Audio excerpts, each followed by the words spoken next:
Welcome to the lighter side of the spectrum, the podcast that celebrates the multiple hats we wear and the juggling acts we perform in life. Whether you're parenting kids and teens on the autism spectrum, navigating the ever-evolving healthcare industry, or building a more inclusive and impactful world, this is your space to find connection, inspiration, and growth.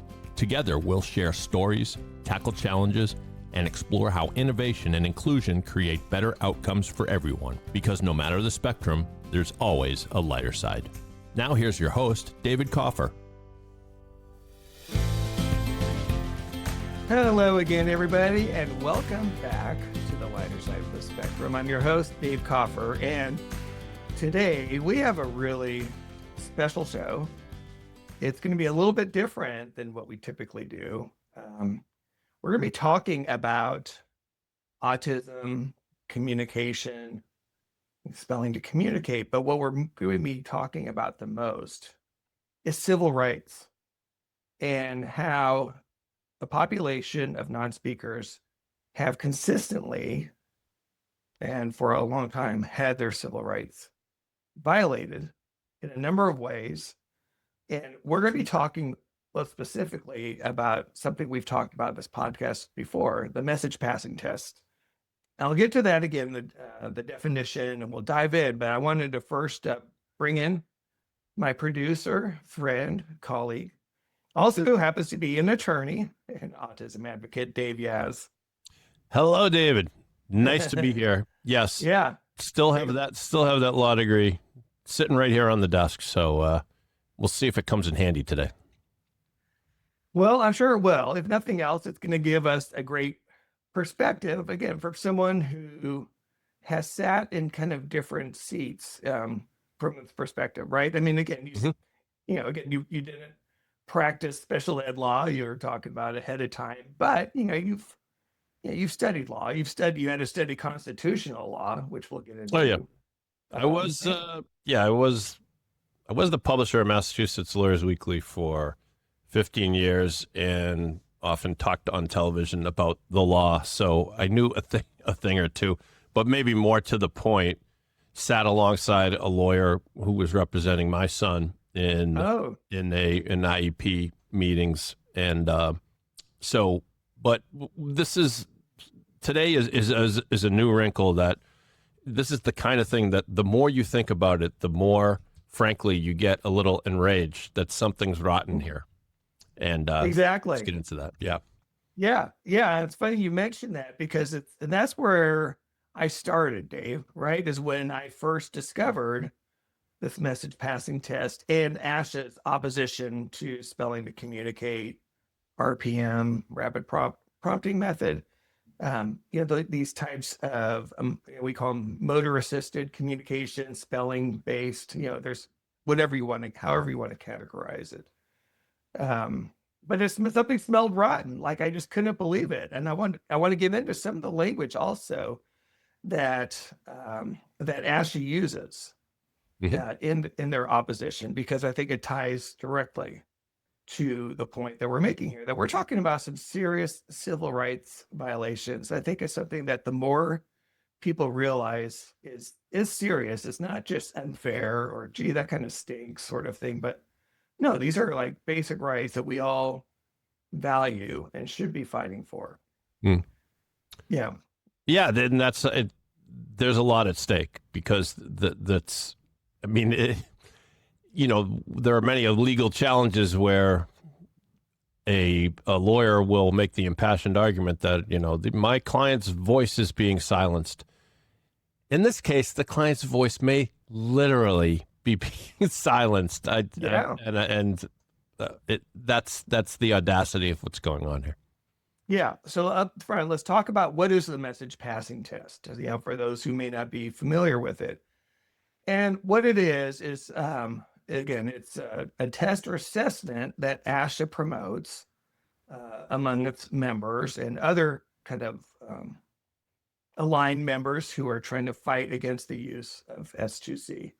But what they do is they say, well, we're not sure that the individual is actually authoring their communication, even though there may be hours of video of the speller, with their communication partner, writing essays, poetry, whatever, all these things that can make it very clear.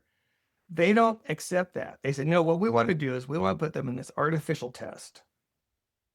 And what we're going to do is we're going to ask them questions with the communication and regulation partner there, ask them a series of questions, have them respond. Then we're going to remove the communication and regulation partner from the room, ask the individual a series of questions that the partner doesn't know the answer to, have them come back and then ask the same questions and see how they do.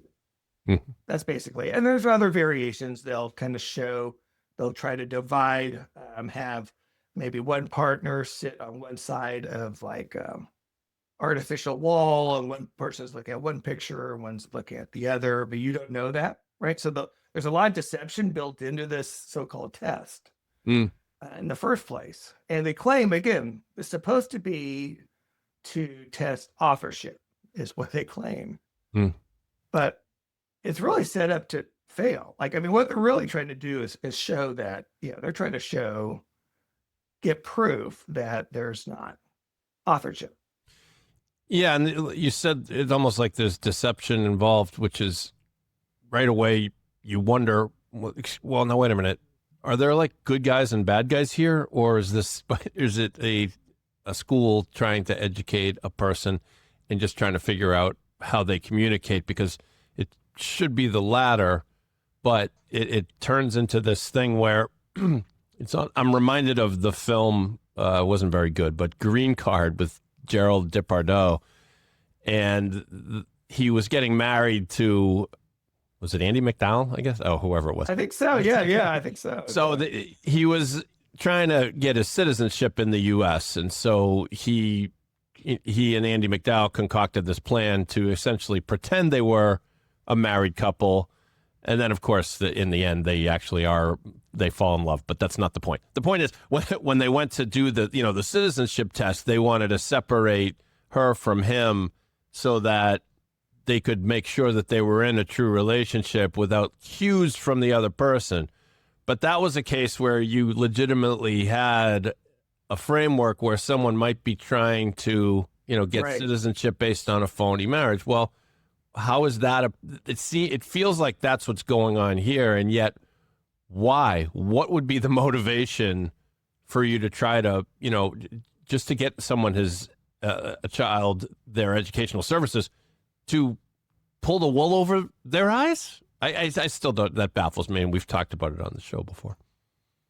I mean, that's a really great point. I mean, one of many points that, again, once you kind of start thinking about this and kind of going through point by point, it does not make sense. I think we talked about it actually when we had Stone on the show a couple of weeks ago. Yep. Right? I think Stone was the one who said something along the lines, Dad has better things to do. Than like try to pull the wool over the eyes of, I guess, the world by trying to say that he's communicating when he's not, that I'm a puppet master somehow. I mean, it's beyond absurd. It's beyond absurd. Right. But that's what the message passing test is. And again, it would be kind of laughable if it wasn't so tragic in terms of how it's being implemented.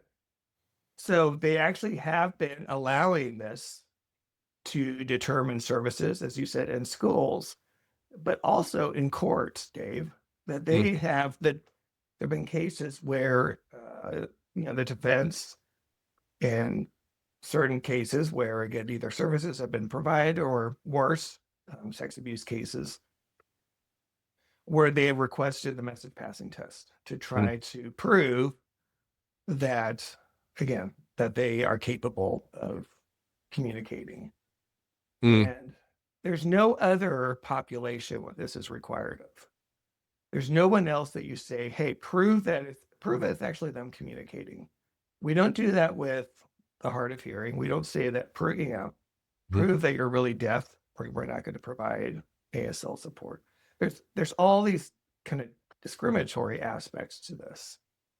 That's, really disturbing when you think about it. But here's one of the many points I want to get into here for people to realize. The first and most important part, the message passing test is not a real test. It's not validated anywhere. There's no, it's not scientifically validated. It's not included in the Mental Measurements Yearbook, which is a widely accepted criteria that's been around for, gosh, over almost a century, I guess, thanks to Dr. Barry Prezant, who shared that information with me. This is something that has thousands of different tests and assessments that are recognized within the psychology and academic industry. This is not one of them. Right. Yeah. Yeah. It's two quick points, and we can elaborate on it if you want. But I got to thinking, what is ASHA? And in other words, are they some governmental entity that's been put? Well, right. And in other words, who are they to come up with this criteria with this so-called test? They're a professional organization. They're not elected officials. They have no stamp of approval from any governmental agency whatsoever. And yet, we'll get into this, they're wielding power in a way that the government would. Now, we don't always love when the government wields power, but at least they're the government. They've maybe they're enforced. We might think laws are unfair, but at least they've been vetted. They've been argued over. This so-called test, to me, hasn't been vetted in any way that would pass scrutiny, in a court or really anywhere else. If you take, for example, a test that everyone knows, the SATs, right? Mm-hmm. Right. So now the SATs it's not an apples to apples comparison, because in a way, what ASHA is doing is more important than what SATs are doing, because ASHA is actually kind of telling you, it's making a judgment on your education and your ability to communicate. The SATs are not telling you necessarily you're stupid if you do poorly on them. However, let's call a spade a spade. The SATs are extremely important for kids and their future and where they're going to go to school. Now, what do they do? How do they, create that test?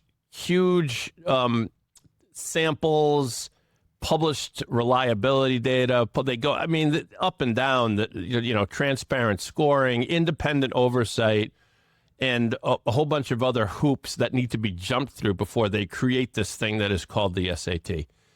And this ASHA's test doesn't have any of that. Where's the it's been developed by a seemingly small group of people, and it's just propagated. We don't know how. Again, there's no handbook how to properly give the message passing test. Here's how do you pass it? What's considered a passing score? Would it be if they got half of them right, 2 out of 10? Who knows, right? Like, how do they determine? And then there's other variables we could talk to. What if the person doesn't want to answer the questions correctly? What if they have motivation to fail the test, right, or whatever? None of that's accounted for. Yeah, what do the results of this test look like? Are there reports? Yeah, there's written reports. Yeah, but again, it's just based on this one shot, single instance. And now again, I want to break it down a little bit more, because again, people think it sounds kind of, innocent, should be pretty straightforward. Why can't they pass a message passing test? Why should this be so hard? And there's a lot of reasons. And again, that there's a lot of research that's gone into this. There he is. And, in simple terms, we've learned so much about the motor, right? And the brain-body disconnect that affects, virtually every non-speaker. They have huge issues with regulation. There's all of these factors that make it challenging for them to communicate in the first place. It's why it takes hours and hours of them to practice, even to begin to spell, to point to letters. That this all takes practice and some prompting initially, as all learning does. Mm-hmm. That usually collapses when there's any element of additional stress, unfamiliarity, fresh environment. When you know you're under duress, we know, Dave, we know, lots of students get accommodations because they don't do well in tests, period. Right. Imagine if this is it. Like if you're told you've been spent, let's just say 15 years of your life locked in your brain, you finally have access, you're communicating through a letterboard, and you hear there's opportunity, you finally might get age appropriate curriculum, Right. might be included in class. But the only way we're going to give this to you is if you pass this test to prove to us that you actually are the one communicating, not your dad, not your communication partner. Oh, no pressure, right? No pressure. Like your access to communication is only based, this is it. This is your one shot to prove it to us. Yeah. Who would do that? Like, again, especially when we know that we have tons and tons of research that shows that they collapse. They can become dysregulated. Everything that would happen in terms of making it nearly impossible for them to accurately point to the right answer, even if they wanted to. Yeah, and we know that, I have memories of Adrian being evaluated and sometimes we hired an independent evaluator, or sometimes the school would, but in any case, the spirit of the thing was always to observe the child in really as much as you could in as many contexts as you could, for the very reason you're saying. You're asking someone who is not equipped to may be able to communicate in different ways under different contexts, but is not necessarily, that doesn't mean they're a good prospect to take a single test in a single moment and prove themselves. It's right. It's counterintuitive. It is. And again, we'll get into this. I argue it's also unconstitutional for a variety of reasons. Now, Dave, I want to read something to you and just kind of give me your initial thought. Mm-hmm. What do you think about this tagline, making effective communication a human right, accessible and achievable for all? Sounds pretty good on the surface. Sounds pretty noble, doesn't it? Yeah, it does. Aspirational. Yes. Yeah. Yeah. That's ASHA's tagline. I don't know. Making effective communication and a human right, accessible and achievable for all. The irony, right?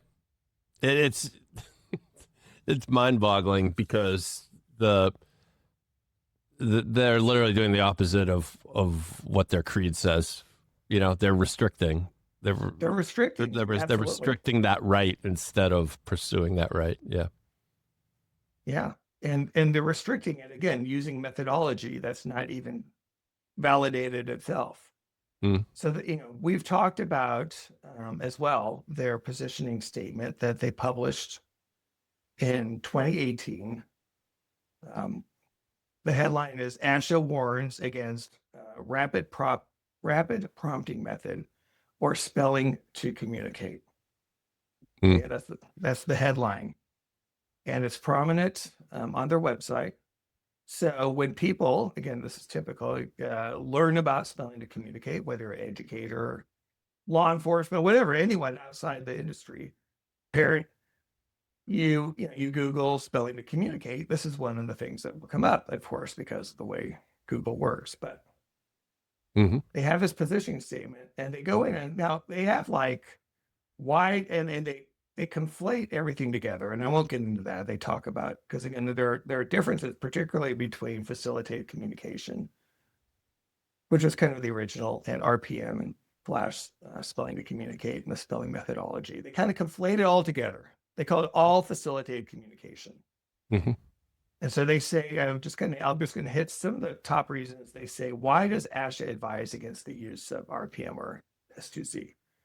So one, they say there's uncertainty regarding who does the spelling. Right? They talk about this. You can't tell who the words mean. Well, you can. You can. Right. Anyone who watches, again, sees it in action, you can tell. I have yet to meet anyone. All months. 4 months. Yeah. We're doing a countdown for summer camps, by the way. So, Oh, exciting. yeah. But yeah, I've had to be anyone who has witnessed, and not just with Stone, but again with other non-speakers, with their letterboards, who, has any doubt, right? Like once you see it, you can't unsee it, as we say. And I say the second reason is because it creates dependence on another person, thus preventing independent communication. Now, I don't remember in their tagline anything about independent communication. Do you, Dave? Do they say No. Yeah. No. But they say here the primary goal of speech language intervention is independent communication, which is a basic human right. Irony alert. Independence is critical. It ensures that the worst thoughts and feelings individual expresses are indeed their own and not the words of another person. I mean, with this may be a leap, but with that kind of thinking, it's, let's get rid of ramps for people in wheelchairs, because that's not a leap. That's exactly right. Because let's get rid of the ramps because we're trying to encourage them to move independently. Yeah. Just absurd. We're talking about special education, right? We're talking about people who have needs who are unable to communicate, period. Right. Let alone whether it's with help or not. These are people who are locked in their brains, literally, many of whom, and again, this is where I got my soapbox, have had years of speech therapy that did nothing to assist their communication, because speech therapy does not address this population and the primary reason why they are unable to communicate, which is, again, gets back to motor skills and the brain-body disconnect, all these things that we've talked about. Those are never addressed. I never heard of apraxia. I think it was mentioned in one of the assessments years ago, but it was never discussed as anything, really. Right. I mean, until we learned about this methodology. And then it all makes sense, right? Like then you understand, oh yeah, I mean, this is why they're unable to communicate. Well, this is why AAC devices. I want to read one more again in their list, because this is the one that's just crazy. They say it holds the potential for harm. And they even say this: children and their families can incur serious harm from the use of RPM or S2C. They risk wasting months to years on an unproven method when effective and appropriate interventions already exist. Are you kidding me? Does it give an example of the harm? Because that's what. You want? Oh yeah, sure. They say, they say untested techniques, which it is tested. It's just not, we'll get into that. Prey upon vulnerable families. Families also risk losing money and time, which may already be scarce, that cannot be retrieved. Parents are also often asked to travel long distances to attend expensive workshops to learn the technique. Well, but this is like, to me, this is all like a solution in search of a problem. Is there really this? Now, I know in the special needs world, there are some snake oil salesmen out there. And, I can remember seeing ads for like this at-home sauna, which can be used in the treatment of autism. And then you look at the ad and it doesn't get very specific as to how exactly a sauna is going to cure autism or treat autism. So there are things like that, but this is a method that's worked. So it's not, they don't seem to be presenting any evidence as to how this could be some big conspiracy, No. And that's, again, another good point, Dave, is there's no evidence. They don't provide any scientific-based evidence within the statement at all, right? Yep. It's just a big scare tactic. I was looking to see, there was one other, it might be another version. But again, one of the things that they also talked about, which I think is just, so they have a little checklist here on their PDF comparing AAC. So in their cases, they're talking about like app-based iPad, kind of tablet-based AAC, which they're in favor of, even though, again, it's very different. But comparing it with, they said with RPM and S2C and FC, they said what sets apart. But anyway, so they have kind of like core treatment components. And one of the things they talk about is, and it denies people their human right of independent communication. And then it says holds potential for misappropriated messages and false claims of abuse. This is one of the things that they're highlighting in this document, Dave. Now, again, doesn't every form of communication have the potential for false claims of abuse? Don't we have examples of every part of society where, unfortunately, there have been false claims of abuse? It certainly isn't limited to this. Well, yeah, and so I can see the spelling method being scrutinized in a courtroom if it's being used to put someone away for child abuse, because we don't want to convict people unless we're sure that it's beyond a reasonable doubt. That's the way our system works. So, and so that we need not go into the years and years of argument and debate over the things that small children can be suggested, can be planted into their head. And I don't know if we've ever really solved that problem. It's just a huge dilemma. But that's like they're picking out this detail that is going to be applicable in probably one of 1,000 cases, or probably a lot more. It's the spelling method as an educational tool is a whole different ball of wax than if it were being used in one case in court, which I don't know if it's ever been tried before. Maybe it has, whatever. But it hasn't, because it gets prevented. It's been prevented by the message passing test. But this is to use the cliche is the throwing the baby out with the bathwater. Exactly. I mean, thank you. Exactly. Yeah, because wouldn't you? I mean, here I know you've in part prepared this legal brief for this challenge, but if you were to make a concession that okay, don't use it in cases of abuse, use a different method, or if wouldn't you probably make that concession? In other words, no, I wouldn't make any concession. Well, that's fine, but you see my point. But it's a straw man. It's a straw man argument. It's like, oh, now it's going to be used in court all the time for all these phony cases of abuse. It's like, well, wait a minute. We're developing a way of communicating here that's going to help, scores, thousands, hundreds of thousands of people who have trouble communicating. Here's the point I want to make, because you touched on something really important, Dave. Like you said, there are cases, lots of cases where we know, like hugely publicized cases, right? That involve child care centers, where accusations were made, like broad accusations against multiple providers. And I mean, there's been a lot of cases that have been a big problem. But we didn't throw the baby out with the bathwater. What we did is we instituted stronger safeguards.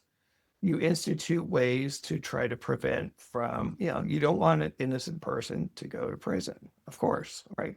Yeah, sure.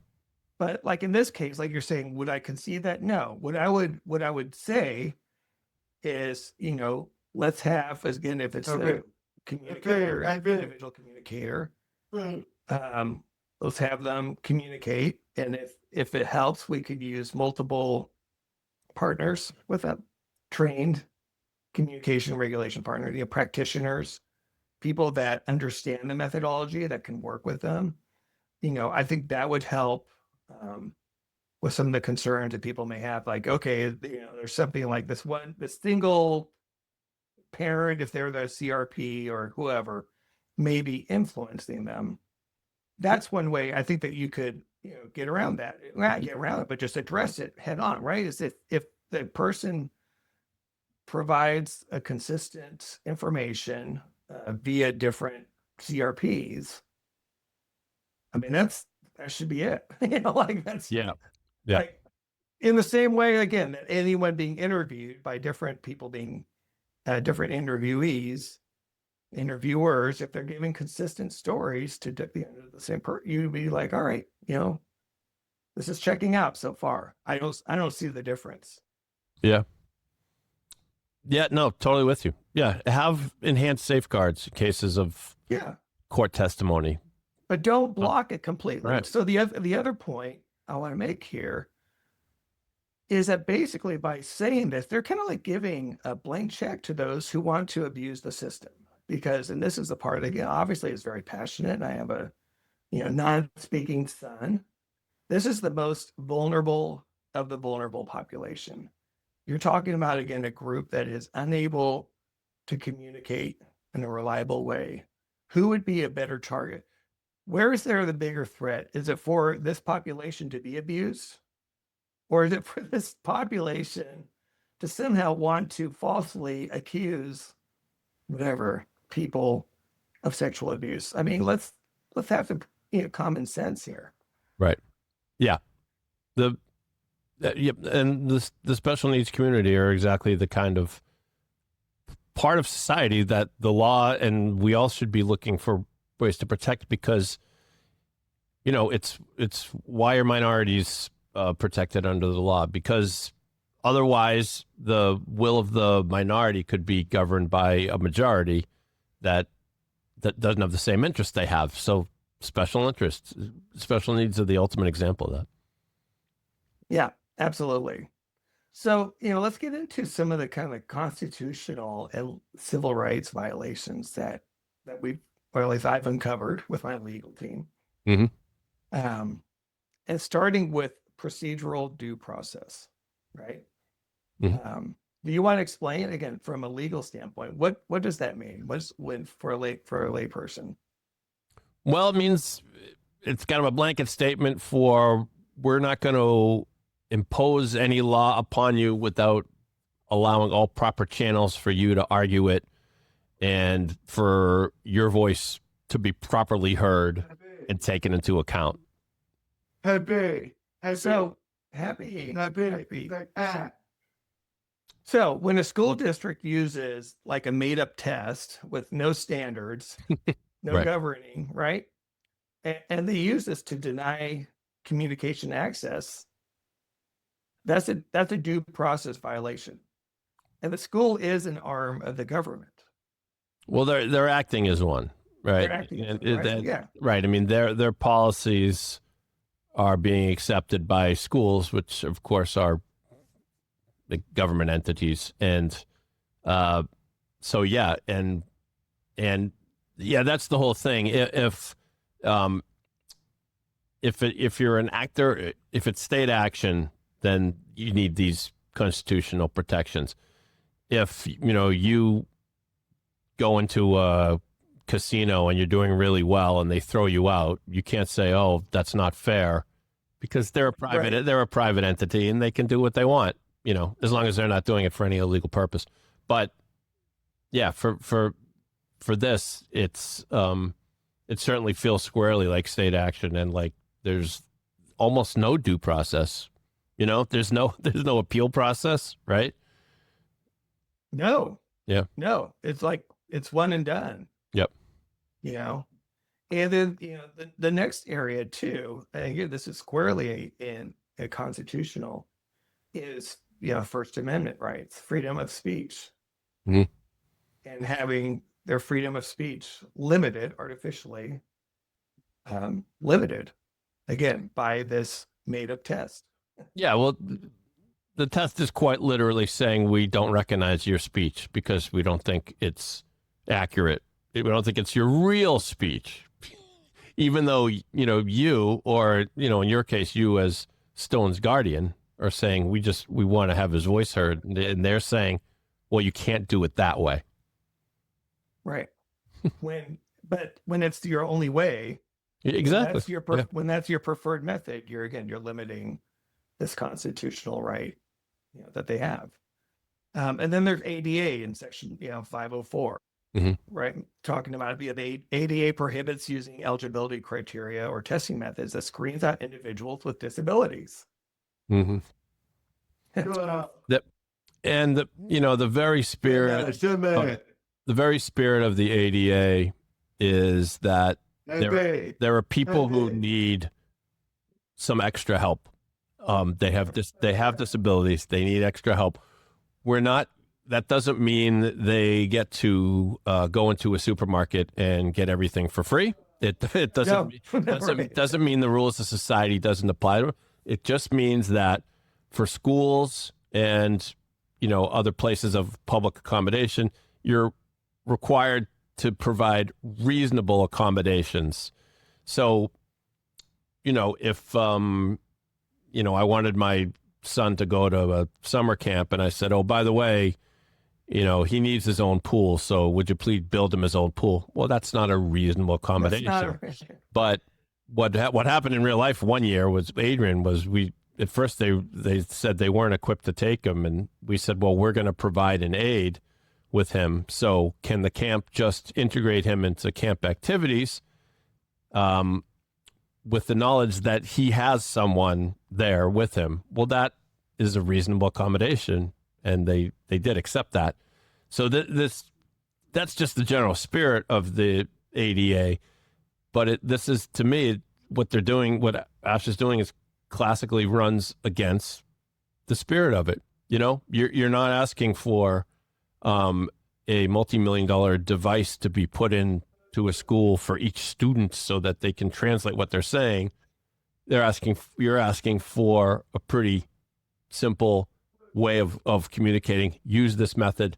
It doesn't put the school out at all. Right.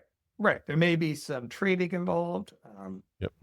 Yeah, which again is part of what happens anyway. But that's a separate discussion. Yep. To shut it down, just again on the basis of a message passing test, though, that is illegal. I think because again, it prohibits. It basically says they're not eligible for this service based on this testing. I want to talk about equal protection clause. Mm-hmm. I think that's another area that is a violation here. Explain equal protection clause. Yeah, well, equal protection generally says that if you're in a protected class, you're protected in a way that the law cannot single you out or discriminate against you. So it's an employer cannot fire you because, oh, hey, Dave, you're kind of old now. I don't know if you're old enough to get the job done anymore, so we're going to replace you with someone else. Well, if I'm over the age of, I think it's 50, and I definitely am, I'm in a protected class. If I'm a minority, and yes, indeed, physical disability qualifies as a protected class.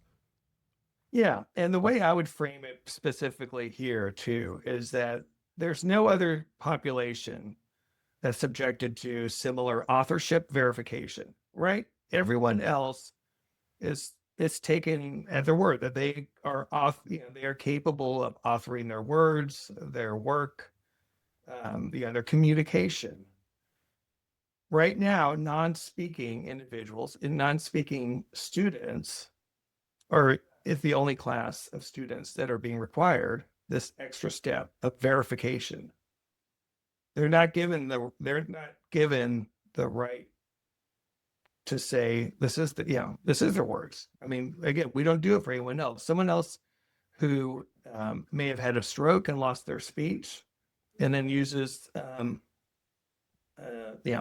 this type of methodology, they wouldn't doubt that. They wouldn't run across the same issues. But for this population, they do. They have to prove authorship again through this ritualized testing before they're even believed. And we don't even know what that would mean to our earlier point, what that would mean to pass it. Right. For sure. And then finally, we also have just kind of I think, an organizational liability. We know that ASHA, it's a public statement, and we had talked about this in our earlier episode months ago. When I first kind of raised the possibility of, is there anything legally that can be done here? Is ASHA exposed at all from a legal standpoint? And I think at that time, you were kind of talked about it, and it made sense. Thinking, well, I don't think so, because again, they're just kind of they're a trade association. They've put out the statement.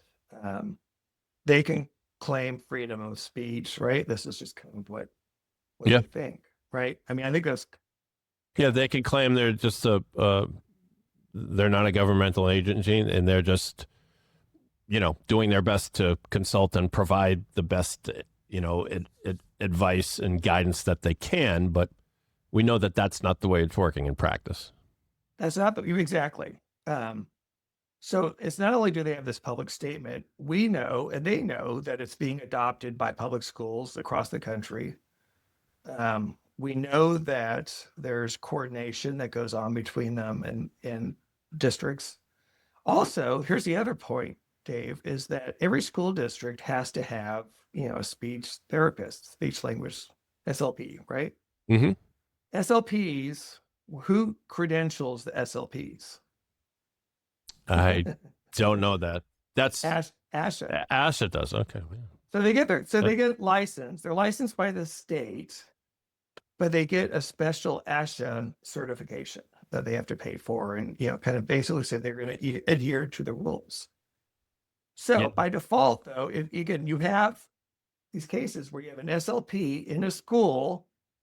They sit there and they may see a speller, as the SLP in Stone School did, actually spell out and talk about things that they weren't expecting, and actually see it in front of their eyes, but then have to be forced to say that they weren't able to validate the authorship because of ASHA's positioning, because they have been threatened by ASHA, which provides them the credentials, them potentially losing the credentials.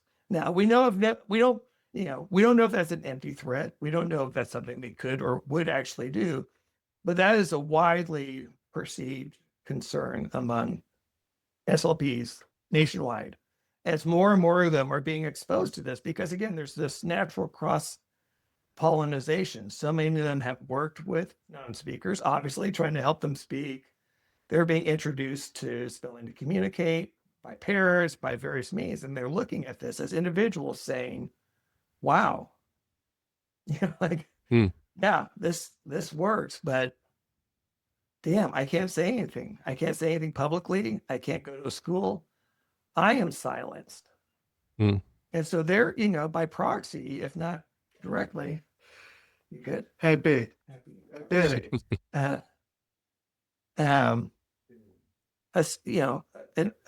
state actor. I mean, especially again, particularly the SLPs who are actually school district employees, right? So you have a direct connection. You have to be credentialed. Districts aren't going to hire you. I don't think they hire SLPs probably without the ASHA certification. Now, I don't know that for a fact. I'm just, but you have kind of this connection, right? Like, if you want to be hired by a school district as an SLP, you have to be credentialed.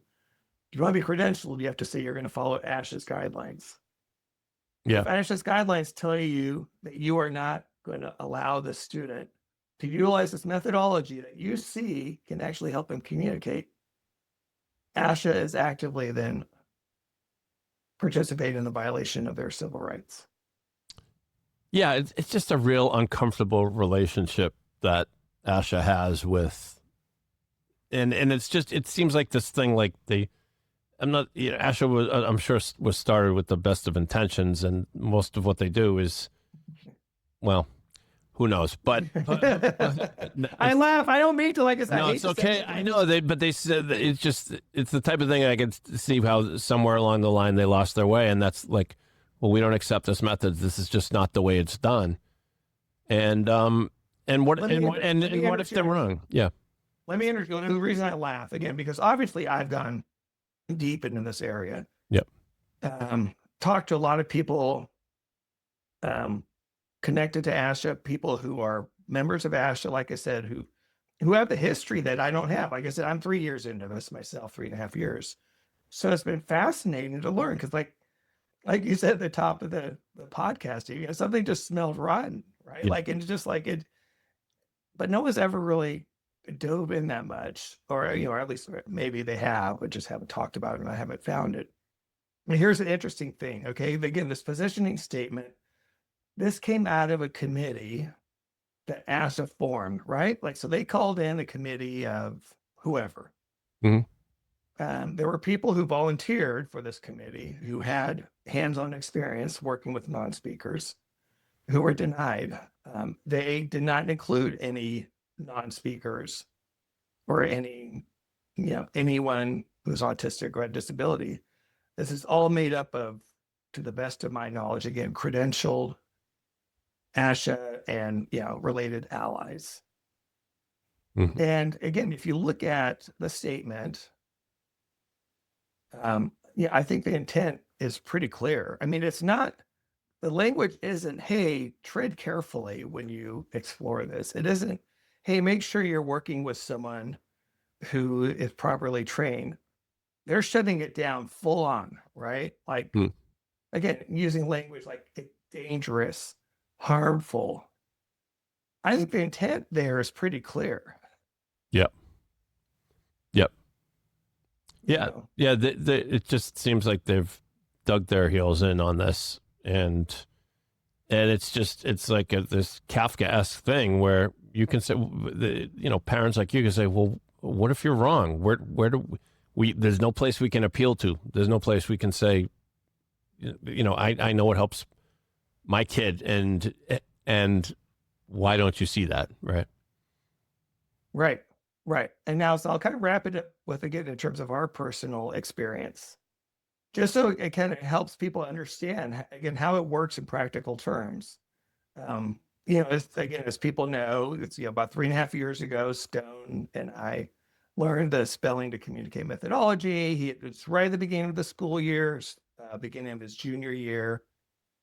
By November, December, we had seen so much progress. I was super excited. I brought it to his teacher at the time, showed him videos. He was incredulous, kind of said, hey, okay, well, we'll look into, I said, hey, at that time, just wanted to bring in letter boards. I wanted to train the para-eds.